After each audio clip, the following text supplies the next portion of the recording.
Quasi 1000 posti di lavoro in arrivo per contrastare l'emergenza che colpisce la sanità padovana, che si trova alle prese con la carenza di medici e infermieri che preoccupa anche i sindacati. In realtà la qualità del servizio sanitario rimane elevata in Veneto grazie ad altri strumenti, come le assunzioni a tempo determinato e il ricorso a liberi professionisti, specie nei reparti più bisognosi come pronto soccorso, pediatria e anestesia.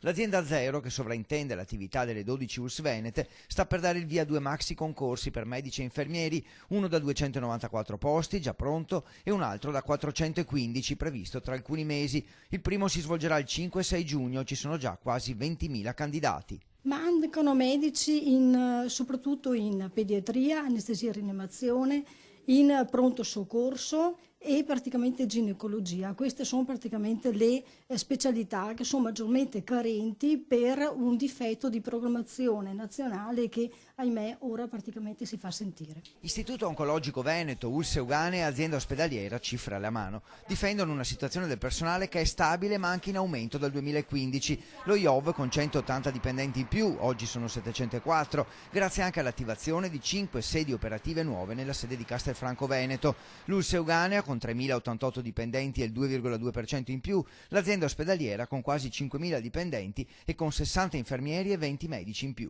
Mancano specialisti, nel senso che il numero delle borse di studio riconosciute a livello ministeriale per queste specialità purtroppo è inferiore rispetto a quanto reale fabbisogno.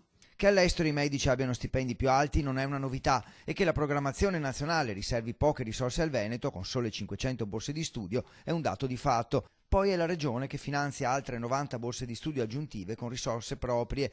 In alcune specialità ci sono più posti che medici, come pediatria e pronto soccorso. La vera sfida ora è ottenere dal Ministero più soldi e posti di lavoro.